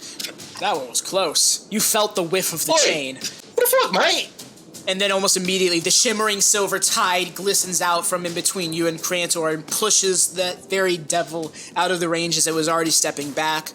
The angelic devil, however, remains firm in the air, only to get blasted with a bolt of necrosis, which stood out particularly in this shining veil of silver glitter. I just picture him standing up on the rock, the light shining up at Arudim, and him just like... Yeah, like it flashes like black lightning bolt bouncing off the silver light, and there's just like the fucking light Yagami face I have here. That's the look he gives. That look of pure evil and cocky superiority. So yes. So Cassius turns and looks at this angel. Oi, I thought we had a bargain. Well, no. But hey, it was my turn to attack you. Spits on the ground. You're gonna regret that. As he places a hex on her. Wait. A baleful hex as my bonus action. One creature that I can see within 30 feet of me. She is cursed for the next minute. I gain bonus damage against her, and if I roll a 19 or a 20, that is a crit. And of course, I can heal up to my Warlock level plus my Charisma mod, so I heal 15 points if she dies. Oh, boy. So, I do believe you just can do that. It does not take any action particularly. Yes. Bonus action. Okay. It takes my bonus action. Moving, crowding up. This angel's getting got. He just kind of walks up. He's just completely cocky. He's like, bitch, I told you, the blood runs thick. And you done step to me. All right, you're facing the curse now. Cassius takes one swing right at her midriff with his sword. I love that Cassius went full anime monologue in the middle of this 6-second turn. Time pause as they're swinging, you know. It's perfect! I mean... Oi! I told you. The blood runs thick in me. That's a 24 to hit. Ooh, yeah! Oh, baby! That was minimum damage, darn it. But then again, minimum damage is still a... What's 7 plus 5? The minimum damage is still a 12. Woo! Oh yeah, with your damage on them, yeah, because you got the +5. Yeah, it's plus 10. Oh yeah! Because I get a +6 just from the weapon. But here's where Cassius reveals a little thing to all of you. You see her hit the fucking round as he burns one of his spell slots and does an extra 5d8 damage. Oh yeah, you just knocked him prone. Holy shit! Yeah, just right. So I'm gonna double check. Pretty sure they're not immune to prone. They're not. Okay, yeah, proned. Knocked straight up on the ground. All right, so here's my first two. A 24 to hit and a 12 damage. So that's a 11 so far, with an additional 6, so 17 damage and woohoo, 24 damage. Oh my god. Total of 24 damage. Yeah, as you take that hefty slash, and the force sends her crashing to the ground below you, despite having a higher elevation from you, as you did an upward swing, slashing down the torso, and the force of the slice plummets her to the ground, smacking it You hear the clatter of the armor and the crumbling of the gravel. 24. Cassius just reaches up his. It's 24 plus my initial 12 that I did. Oh, yes, that's right. So it's 36 so far. 36. And by the way, need I remind you of that thing? He gets another attack. He's just looking at her right now. Now I got to kill you. So, because she's prone, do I get advantage? Yes. Natural 20, baby! Oh, my goodness. All right, so that's good. What's your damage dice? It is a D8. So then I was going to be 2d8 plus 11. I am fucking her day up! I'm not gonna lie, it's pretty cool, man. It's pretty. No, you have That no idea how slick this ended up going down for you. This is so it's 13 on the 2 die with an additional 11, so that's another 24 damage. I just did 60 damage in one turn. Without my dual wield. Well, so what was the damage from this attack total? This attack did an additional 24. I rolled a 6 and a 7. Nice. 13 plus 11, 20. Oh my god. I just did 60 damage in one turn. Like I said, man, D&D is one of the few things in life that can make almost anybody mark out over math. Over numbers. Holy shit.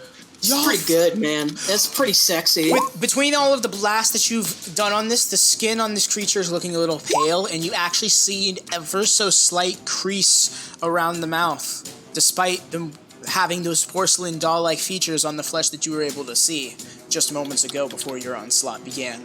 Cassius just leans in. You wanted to know if she would be proud of me, mate? What do you think? And that ends his turn. All right, up to round 2. Holy shit. Not gonna lie here.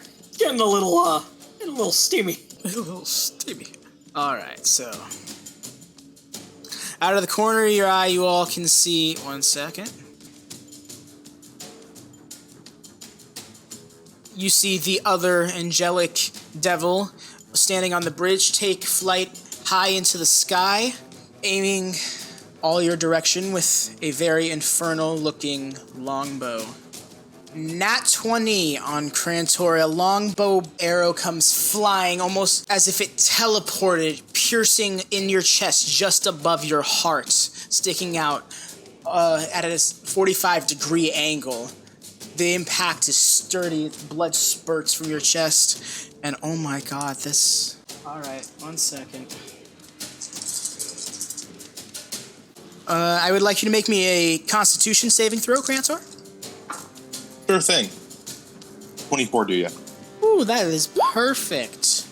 Alright, so you resist the poison that you sting from this bolt, but you still take 11 points of magical piercing damage and 27 points of poison damage. Okay.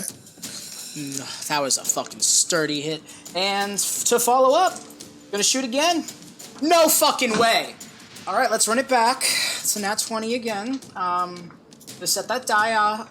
I want everyone to know that die was only used 2 times just for those 2 nat 20s. It's retired for the night. We're not risking a third because it has another attack after this. And unfortunately, it saw Crantor as the biggest threat, so of course this second arrow is going towards him. So, start off. Not wrong.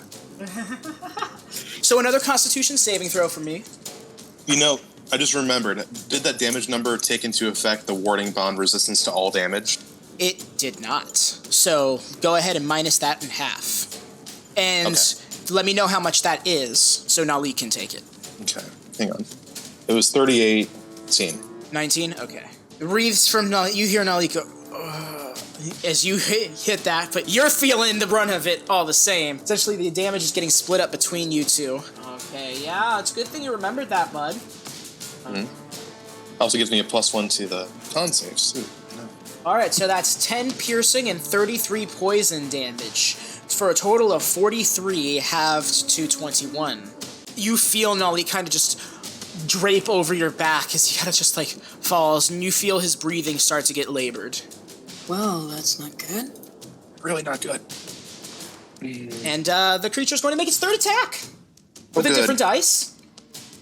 Firing off on you again. Okay, it's just a 10 plus probably not enough. A 10 plus 7. Yeah, a 17 does not hit. So that third arrow, you will lean back, almost simultaneously propping Naleek back up and swaying the third arrow, making eye contact, giving this angel the Goku motherfucker stare.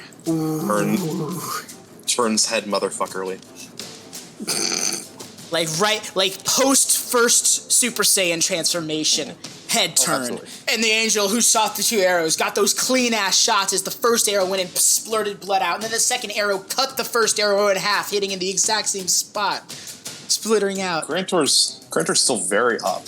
Yeah, and Naleek's still very not. Naleek's kind of like, I know. maybe this wasn't the best idea.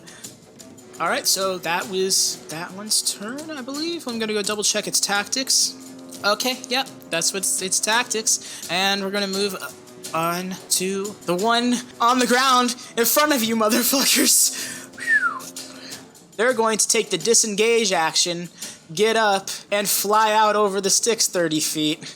They have 60 flight. Coward. Okay, guys.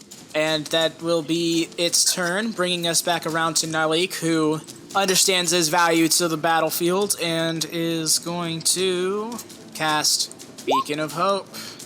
And it's just going to maximize all healing, and then he's going to pull out a potion, bonus action, greater potion healing, which is 44 plus 4, which maxes out to 20. So he regains 20 HP. Hold that thought. Yeah, Additionally, when an allied creature within the area of Silvertide regains hit points, they regain an additional equal to... I was just going to say it. Good catch. So that is additional to your charisma modifier? No, your modifier. Correct. All right, which is plus 5, so... Wait a minute. What is it? So, 25. Look at you. Helping it. Nobody fucks with our pet elf. Whoa. Our squire. Yes.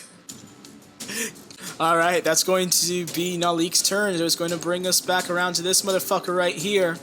Now noticing Arudim is going to go running up. He's going to leap, landing right here. Unfortunately, closer than he would have liked. He's going to whip his chains at you. That's not going to impose disadvantage or anything. Just, he's in your space. Not too bad. He has disadvantage. I have a cloak of displacement. That's correct. Not too bad. Not too bad. Fuck you. Too bad, bitch. You get it, bitch. He doesn't have disadvantage. Well, no. That's a 7 and a nat 20. That's a different dice. That's a 7 and a nat 20. So a 7 plus It looks like 8? it's right about to hit him, and then Arudim just vanishes. Yeah, does a 15 hit? And he hits the duplicate instead. It's going to swing its body to bring around the other set of chains at you. That's going to be a 12. That's doing nothing. And as it completely how fails. unfortunate. He dodges the whip cracking right near his head. He just sidesteps. I would have thought hell would have better security. Alright, so it's going to be the number 10's turn. Should probably zoom this map in a little tighter at this point. Pretty much everyone who matters is here except for that. Oh, you know what? Never mind. That's right. The other angel. Who's all the way the fuck out there. You know what? Y'all know he's out there. The map, to sell his distance, he won't be seen on the map. And so we come around to the 10th Chain Devil, which is going to... 6 is a 5-foot de-escalation from you. Nothing is ever said about combat space being two-dimensional, so I will count this as being engaged with you for the sake of it having to disengage or opportunity attack. Likewise for yourself. So this Chain Devil is going to take a swing at you. Let's see how that goes for it. Nah, that's a 10. That's the closest it could get to a crit fail. The second attack is a 12. Nothing doing this. Its angle is working against it. The illusion of you just phasing right past its chains. It's confusing and frustrating, both of these devils surrounding you. They're so mean. He moves like an agent from the Matrix. And so we get... Then it's the final one, who instead is going to move out over here, ready in action, end turn. Crantor. What's going on, buddy? What's going on, dude? Well, Crantor is going to move right here, and with Naleek. Woo! Ooh. Getting all up in That's a this stick. business. And he's going to hit number 10. All right, swing. This is going to be with the two-handed. Double grip. Go for the swing. It'll be a 24 to hit. Yeah. Actually, no, that's actually going to be a 25 to hit. Oh, okay. Because of the fell-handed. Just had to make sure, you know. Yeah, you were right. Thank you for calling me out to that one. Yeah, that 24 may or may not have missed. Right, yeah. So, that's going to be... What does he know about my Chain Devil with 25 AC? Fuck's it doing with 25 AC? It's Azariel in disguise. That's fucked up, because at Tarask's AC is 25. So it's like, holy shit, what is this? The real final boss of this campaign. It's going to be 13 slashing damage, but I'm going to do a conduit point to make it a plane strike. Because fuck their lives, right? Absolutely fuck their lives. It's going to be 66. Or 64, that's right. I'm just going to do it on the roller. I have it on your attack thing if you just want to click that. Oh, yeah, you know what? I put it in there just in case you decided to do that, because I know you don't have 6d4 laying around. 17. 17 planar strike with the 13 Radiant slashing damage. Yeah, 17 radiant from the plate strike with 13 slashing damage on a fuckus boy who has his back to you. Really, I should have given you advantage on that because he's not paying attention to you, but that's fine. You still fucked him up, man. That is fine.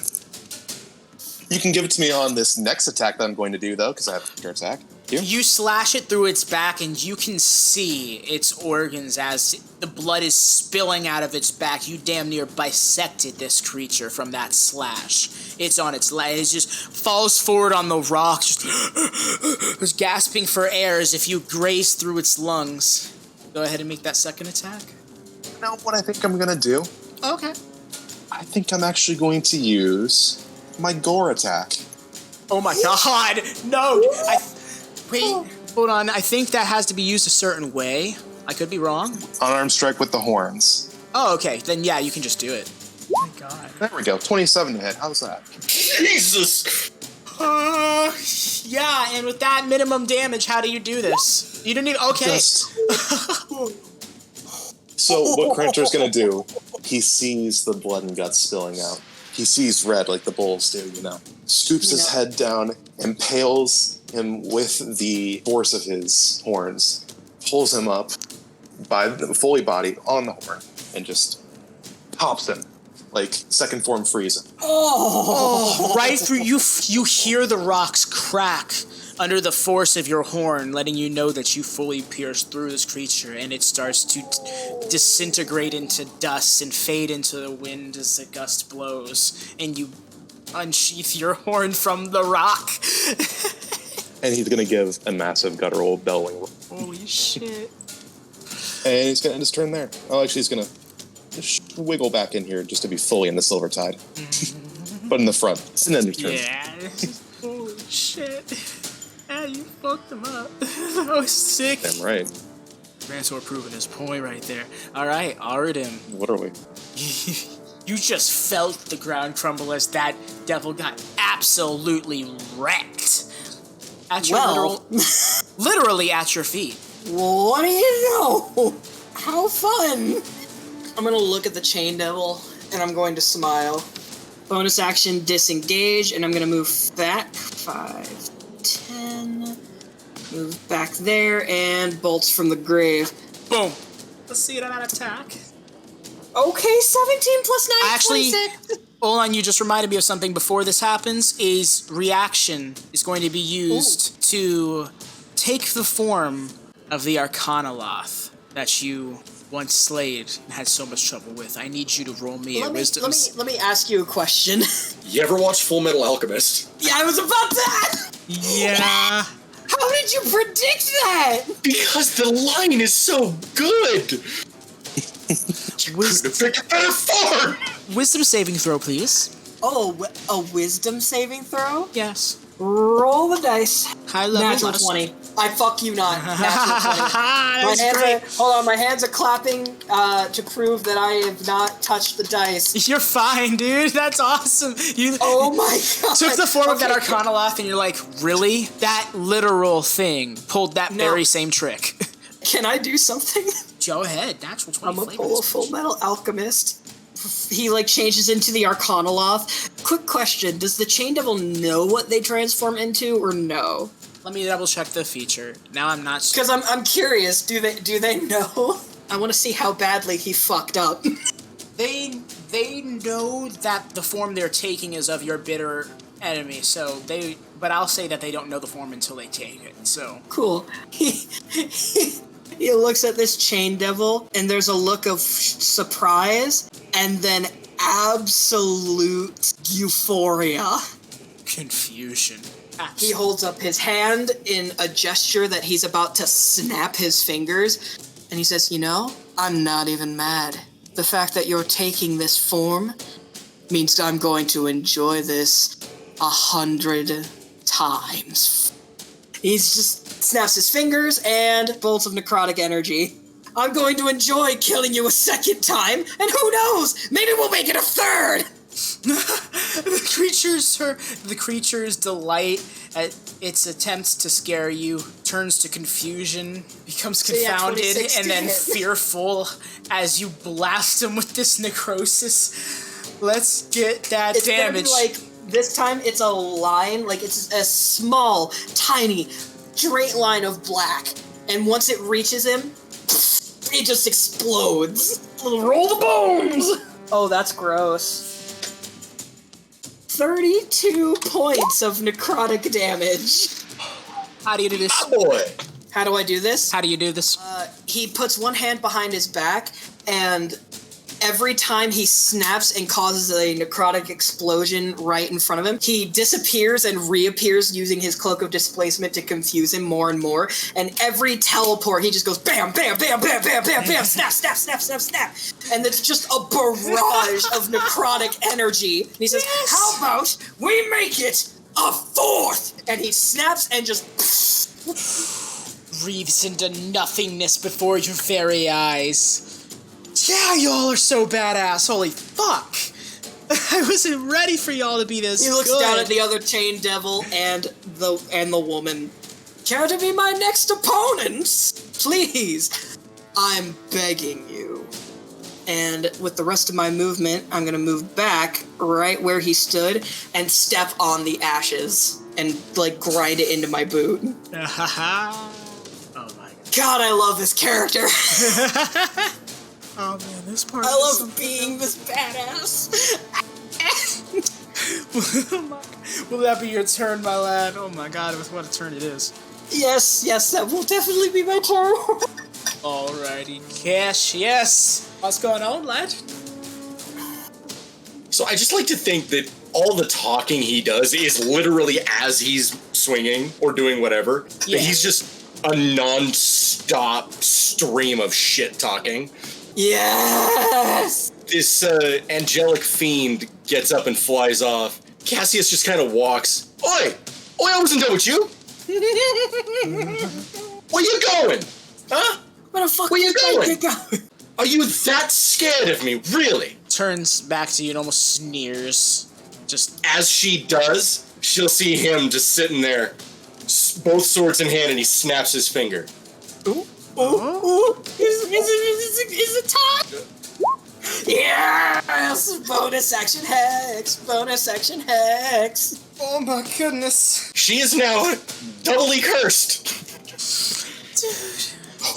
He is going to curse her charisma. Nice. So disadvantage on ability checks made with that chosen. You don't get shit with charisma.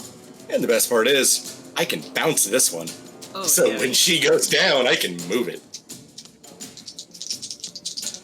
If I cast a spell using a bonus action, I can cast a cantrip with my regular action, right? Yes. Okay. Are we firing the sword lasers? Cassius just sits there and looks, raises his packed blade in the air. Oi, love, I'm a-firing my laser. And he is a-firing them lasers. I'm assuming she's flying in such a way that Cassius can see her over him. She's 10 feet elevated off of the ground that you're standing on. Okay. I should probably count down that spell slot. All right. First beam. Oh no, that's 11. Oh, yeah, that don't... Nothing doing. Second blast. Second laser. God damn. That's a 15 to hit. It's going to also miss. All right. Third one here. Don't fail me now. I want all this bonus damage. That's a 19. That will just hit. As this last one, as she sways the first two, you create the opening for the third to hit dead on. Go ahead and roll me that damage. That 1d10 plus 5 plus 1d6. That's right, 10. No, 1d10 plus 10. 1d10 plus 1d6 plus 10. Yeah. When he stacks these abilities, that bonus damage goes crazy. That is a 7 plus 10 is 17. Okay. 17 damage. 17 damage as you see, once again taking a hardened blow of force, almost spirals in midair, catching herself. Facial expression now depicting fury. She's very frustrated with you at this point. What once a composed individual is now ready to draw blood. Let me count just what I used for movement. I'm not done yet. Steps right there. And he's going to burn the action surge. Oh boy. Looking right at her. You want to see what happens when you step to me, lass? He's going to swing at the Chain Devil. Alrighty, let's roll them bones with that pack weapon. That is a 27 to hit. Let me just go double check. Yeah. It hits. This is going to be a good hit. That's a 15 damage. Nice. All right. The blade just kind of wheels through him. Cassius pirouettes. Another slash coming from the exact same side. Woohoo! It's so cool. That is a 19 to hit. Oh, he's in. That's gonna just hit. And that is an additional 11 damage. Alrighty, you nice 2 slashes. You cut through the chains. It attempts to guard itself, breaking through its chest plate as well as you cut straight through the flesh of this devil. Almost twice in identical manner. You would have never saw that coming. Yeah, because he thought that Cassius was completely engaged on the other one, and he's just gonna turn and look right back at her. And you ain't even touched me yet. And that ends his turn. Oh, baby. That's Nice. some good taunts right there. It is, and once again, guys, I'm gonna need you to look down the way as this arrow is pointing down the barrel. It's gonna fire off one of those arrows, but that 10 is not going to touch Crantor. And right it won't. Second one attempts for Pathetic. a 9 is not going to hit Crantor, and so Crantor just turns his head and just glares at the shooter. I just imagine Crantor just glares at the arrow and it just drops. Exactly. No, it catches your glare, and you see a slight smirk on its face despite the distance. Wow, that worked out. I'm so happy. It's a 21 to hit Cassius. 21 to hit will... yeah, it'll make it. Couldn't hit its target. Change targets. And so I need you to make a Constitution saving throw against being poisoned, if you have anything to work against that. Well, aside from a damn good Constitution, Do it. that is a 27. Alrighty. 27, okay, so you're not poisoned. He just kind of... Again, really? This shirt now has 3 holes in it. 4 if you count the one from my head. Alright, so that's going to be 13 piercing damage and 8 poison damage. All right. 13 piercing and 8 poison. Yes. The poison is not reduced from passing the save. You just simply do not suffer from being poisoned, which is a very bad poison. So I say it's a good trade out with this fucking thing. All right, that was its turn. It's now going to come to this other one with much anger and fury. Is going to fly over the top, coming this side, and is going to swoop almost at a 90-degree angle. Is going to arc up into the air and then almost pendulum dive onto you with its long sword drawn. going to take a swing at you. I'm going to tell you, don't even bother. I rolled a 5. She missed. All right. She's cursed with my Hexblade's curse. Okay, and then the other attack after the dive is a nat 1. So that's perfect. You know what? At her, be like, I'm going to suck I'm going to forego rolling severity because at this moment you're going to see a white, elongated spine fling out and pierce through this devil's heart, and I'm going to allow you an opportunity attack. It's not reaction based. This was the story beats. Oh my gosh, please work out. I believe the chickens have come home to roost. Oh man. That is a 25 to hit. That will hit. Go ahead and roll me damage. So I'm gonna roll damage. I want you to tell me if it's a killing blow or not. That's a 14 more damage. How do you do this? She dives down, taking swings with her longsword. She hits the ground. Cassius just steps on it. Looks right at her. You really suck at this. Takes both swords, and Anakin Skywalker's her head clean off.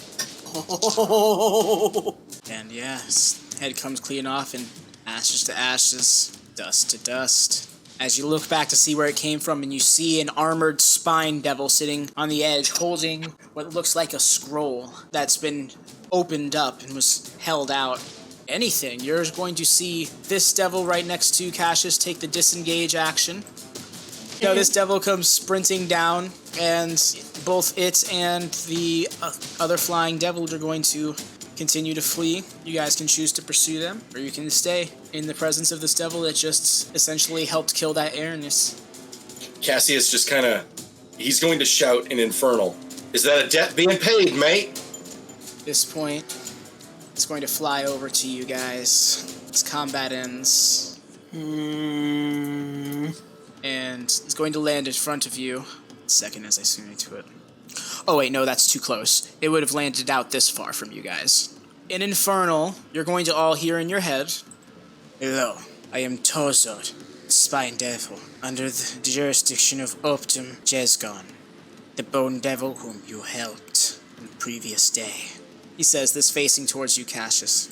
"I was commanded to service you. In one task, I saw that you had an issue. That was my own personal favor. This Spine Devil is much more composed than the several Spine Devils you guys met upon arrival and in Dark Spine. Of course, armored with a helmet and all, spear as well, is standing there giving this spiel. Jesgon is the Bone Devil, the optim of my lance. He is returning a favor for helping save it from the Chasmi. If you cannot tell, I try to make my own favor as poetic as your assistance to my leader was. And if you do recall, you'll note that you created the opening for now you know Jesgon, the Bone Devil, to kill that creature with a long-distance attack in the same manner that this devil created your opening with a long-distance attack. Mm-hmm. You just see Cassius with this grin on his face like, I told you they wasn't all bad. So, Mr. Tiefling, would you please introduce yourself and tell me what it is this task you would like me to fulfill for you? Boy, alright mate. I like you. My name's Cassius. He points over to Crantor Naleek. Big one there's Crantor. He doesn't talk much, but he's alright. Naleek, he can be a bit stiff at times. Give him a break though, he's a bit winded. And there's a green one around here somewhere. His name's Arudim. Watch out for him. There. He looks over to watch out for him. He looks over to you, Arudim, like first at eye level, so he's pretty much looking at your like thighs, and then looks up to you. Crafty individual. And then looks back at the group without even so much a break in stride. Whereas you can remember like this one. While this is happening, Crantor's gonna quickly cast like Cure Wounds on Naleek just to prop up the lad. Oh, you maximize that. That's 13. Oh, That's 18. 15. That'd be 18 then, yes. Nice. Okay, question. I'm not in the area, so never mind. You maxed him out. Nice. Warlock level, charisma level, mod. Oh, nice. Also, was that exchange in common or infernal? This is an infernal inside all of your heads. Okay, so I don't understand Yeah. any of it. Cool. Only Arudim and Cassius are understanding this. Love it. You're just hearing it echo in your head. Oh my god, just please. Cassius stands up. He looks at Arudim. See? I told you it would be all right. I saved that one devil there on the battlefield, and, well, chickens to come home to roost, as it was. How may I service you? Unfortunately, in that battle, we lost our guide. We're headed to Knucklebone. You know where it is, mate? Fort Knucklebone. Hey, that's the one. Yes. It's currently ruled over by Kosil the Damning, a Rakshasa, leading his own gang. And that's why I've got a date with him, man. You see, he kidnapped a child. And it's like, why would he bother? The perfect specimen is standing right here. Just joking. You all don't have to be quiet like that. Naleek started laughing. Smiling, watching you writhe in your choice of words. Yeah. Already laughing is fine. Naleek, did you just laugh? Maybe I did. Maybe I did. To be fair, you are quite handsome and also very strong.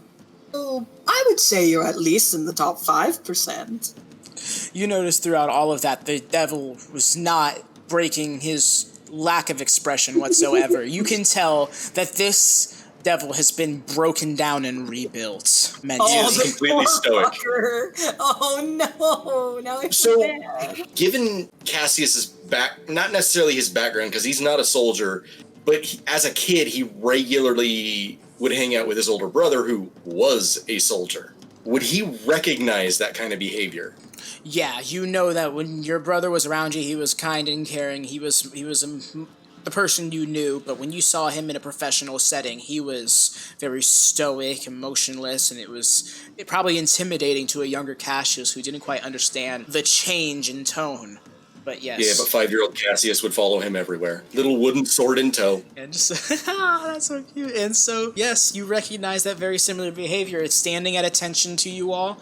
It's standing there like if you were to try and kill it right now, it would let it happen because it's tasked to serve you. And Cassius just kind of looks at the group, and he'll kind of relay everything that it's said so far and emphasize the point of, oi, remember when I said that not all devils are bad? Mm-hmm. You know what? Screw it. It's just a spine devil. If it's problematic, we can take care of it. If it's going to take us where we need to go, just don't let it get too close to me. I'll be fine. How about you, Crantor? We need a guide. This one can do it. I can't tell you he's duty-bound. He's duty-bound to serve us. I get the feeling that if one of us was to try to kill him, he wouldn't even try to resist. Because he is duty-bound to serve us. And if our wish is his death, then that's what he would do. You know what? Crantor's going to cast his own of truth on it. Alrighty. It does not attempt to resist. Good. Crantor will say that out loud. And I cast Zone of Truth on it and just... And you don't feel any resistance to your magic. Yeah. In Infernal, you hear it go, this seems to be truth-bearing magic. What is it you wish to know? Cassius just kind of looks at him and goes, given the situation, mate, we just got, well, we weren't necessarily ambushed, but our ambush was kind of cut short. Anyway, we just want to make sure you're not going to kill us, because, well, others have tried. Twice recently, and to be perfectly honest, my shirt's still full of holes, damn it! Me mates just want to make sure you're on the up and up. My leader, Eoptio, Jesgon, wishes to genuinely return the favor, for you spared his life in a very dangerous time here on Avernus, where the blood war seems to have a slight shift in balance. Your kindness will be met with genuinity, and as such, Jesgon may hope to form a working relationship with you in the future. This could be the first step to that. Now, allow me to lead you to Fort Knucklebone. As you may have anticipated, it is right beyond this bridge. And he starts slowly taking off and slowly guiding at half speed to allow you all to catch up with him. No time Before he wasted. does, Crantor's going to have Cassius ask him, what are the exact orders he was given word for word? He wants to know. Soldier. Cassius is going to remember how his brother would have worded it, or how his brother's superiors would have worded it to him. Well, this is a very different situation. This is a completely different plane of existence. He's trying to put it through a lens that he understands as well. I get you. But, and so what Cassius would say is, soldier, relay your orders word for word. Service the Zariel Tiefling with one task in return for helping spare my life. These were Jezgon's words. Cassius relays that word for word. Okay, that's good enough for Crantor. On top of the Does fact he that have now a we got name? Arudim everyone understands, and he can call me on my bullshit. He introduced himself as Tozad. Tozad, gotcha. Okay. I like this one. He's nice. All right then. Good enough for Crantor anyway. All right, and so he leads you across the bridge and essentially searing here. I'm gonna do this really quick. As you guys see the bubbling red water, reminiscent of blood, but a little too thin to be it, and the souls occasionally popping out, some in the form of lemurs. You guys stroll down the center of the bridge, almost subconsciously as a way of staying away from the water as much as possible. And as you're making your way on, you almost can swear you see the silhouettes of souls reaching out from the water on the coast as if it's trying to grab at you, even though it's as far away from you as it is. Hold up, there was one thing I wanted to try, mate. Yes. Just humor me on this. Cassius doesn't move. He snaps his fingers and summons that ethereal, ghostly hand of his, moves it over to the water, dips the mage hand in the water. Just the hand? Just the mage hand. From his distance, what happens? As boring of an answer? Nothing. The hand dips in and dips back out. There is no effect from the hand itself touching the water. Interesting. One more thing, mate. Cassius moves over here and takes one quick pot shot with an Eldritch Blast at the water. Not really putting a lot of effort into it, but he wants to see how it reacts. It gets slashed up by the blast and impacted as a normal river would. Aside from the current being slightly split open, you see some souls out of the action, but quickly fade. Sorry about that one, mate. Just testing something, mate. Sorry. Go back to your eternal torment or whatever. It doesn't react to magic, or rather, it doesn't dispel it either. We had some form of, well, I got Lucy in there. Oh dear. That would be problematic, wouldn't it? A little We still bit, have the I'd jar. assume. Yeah, but as Naleek pointed out, we wouldn't want that to break on us if we got into combat. Although it would make for a very good grenade. Mm-hmm. As the devil continues to lead you to the Ashen Hills and away from the Styx, and that feeling shivering up your spine is slightly shook. The fireball shooting over your head, coming from the direction you're going. You continue through the sands. That's where we'll end the session. So, I just want to point out, now that the session is over, as a player, I would like to point out one thing. Mm-hmm. Astrogeek, my fellow players. Hell yeah, it was. Yeah. Native. Did both of you notice how he gave each and every one of us a chance to be completely badass? Yeah. Yeah, That's the mark of a damn good DM. So, he's damn good. Advy is freaking amazing. yes, We love you, Advy. we know you put a lot of effort into doing all this for us. So I just wanted you to know. And that's part of the reason that I bought the dice for you. You are very appreciated. Absolutely. 100%. Hands down, 110%. brother. Guys, that really means a lot to me. Oh man, you have no idea how gratifying that is. After the month of struggle with trying to get a lot of stuff done, it really is nice to know you guys are getting as much out of this as I am. Absolutely. Oh, The trust work you're us. putting into it is evident, and it shows. Mm-hmm. It's And- wonderful. You're giving us all that whole, oh, we are fucked moment, and then ending it with, all of us feeling like absolute gods. It's what's awesome. And it's Perfectly cool balanced. because it's like the majority of pretty much the last 3 sessions have almost worked as standalone sessions in the sense that it's like it has a beginning, middle, and end with like a climactic point in the session. Like from a storytelling perspective, it just really worked out very well. And you guys should not sell yourselves short in that because a lot of that does come from you. Okay, I am only one of 4 people telling this story. Yes, but it should be stated that often the one who gets the least amount of recognition is the DM. That's very true. And so anytime I play with a DM that I really, really like, I always make it a point to let them know just how much I do appreciate everything they do. You guys, that makes me so happy. Sometimes I feel like I'm a really strict DM, or I can micromanage things a little too much, and I feel like that can step on the player's toes a little bit because, most players don't need to be quote-unquote babysat, and that's not what I do, but I feel like it can be depicted as that a lot, at least from an outside perspective. So it's nice to know that even if that's the case, that it's not treading on the enjoyment of the game, and yeah, No, I know that I ask a lot about, like, your mechanics and your rules, but I'm not asking from a sense of, okay, how can I game this? I'm just asking of, okay, this is what I want to do. What happens? Or how does it fit in this mechanics of the world? And I gotta give credit to some of you guys, namely Kobold, for again helping me get a grasp of that skill that is known as improv, trying to go with the moment, sometimes knowing when to let the rules go for the sake of a good moment happening. Because the thing about that is you always want your players to have fun, but you don't want them to do something that's going to end up breaking the game or ruining consistency, because that will inevitably come into question down the line, So it's always got to come into consideration when you're like, all right, should I just let this slide? And a lot of times it's just, yeah. It's okay. And the rule of cool, my dude. The rule of cool. Exactly. It was a rule I was so very scared of. The rule of cool is very important. Yeah. Of course, it also helps that, these two are awesome as well.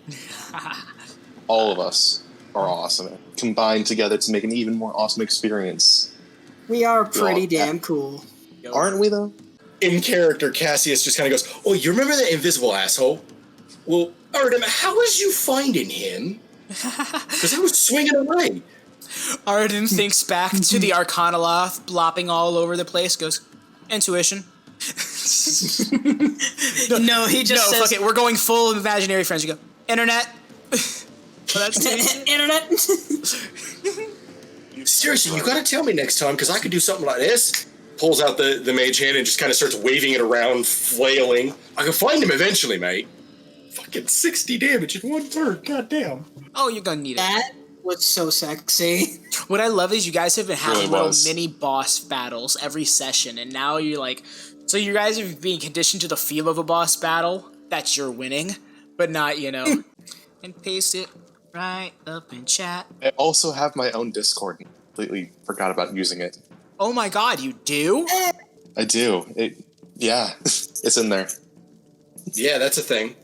Gotta fix that. We gotta get that going. Alrighty, but I gotta have content to put in the Discord. So that's everything covered, folks. Yes, my friends. But yes, guys, those of you watching, do tune in next week for the next session, as they are now making their way to Fort Knucklebone. The long-awaited journey is near completion. For Styx. What I love is how fleshed out this trip to Avernus has become. It could have so easily just been... No! We just go here, and we're done. But it ended up becoming this whole big venture, and it's really awesome. We go here, we're done. What actually happened? We go here, holy fuck!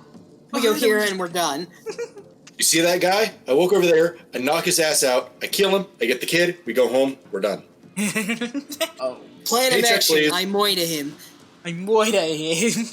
Have a good one, y'all. Bye. Asta? That's